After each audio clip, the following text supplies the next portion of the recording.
Guys, this is your English Vidya. Welcome to our 76th video. இந்த வீடியோவில் நம்ம என்ன பார்க்க போகிறோம்னா திருக்குறளில் இருக்கிற அதிகாரம் 8 அன்புடைமையில் குறள் நம்பர் 8 பார்க்க போகிறோம். குறள் அறத்திற்கே அன்புசார் என்ப அறியார் மரத்திற்கும் அஃதே துணை. ரிப்பீட்டிங். அறத்திற்கே அன்புசார் என்ப அறியார் மரத்திற்கும் அஃதே துணை அப்படிங்கிறது. இதோட பொருள் என்னன்னா,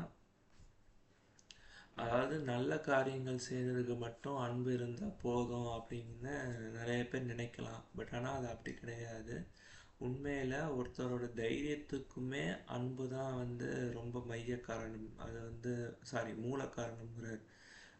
ஸோ அன்பு நல்ல காரியம் மட்டும் இல்லை, இந்த உலகத்தில் இருக்கிற எல்லா நீங்கள் எப்படி சொல்கிறது, ஒவ்வொரு ஒவ்வொரு உங்கள் வாழ்க்கையில் நடக்கிற ஒவ்வொரு இதுக்கும் அன்புனால நீங்கள் அன்போடு இருந்து நீங்கள் பண்ணிங்கன்னா அதோட சக்ஸஸ் ரொம்ப வேறு லெவலில் இருக்கும். ஸோ அதுதான் அவர் சொல்கிறாரு. ஸோ சிம்பிளாக என்ன சொல்கிறாருன்னா, அன்பே துணை அப்படிங்கிறது. தேங்க்யூ.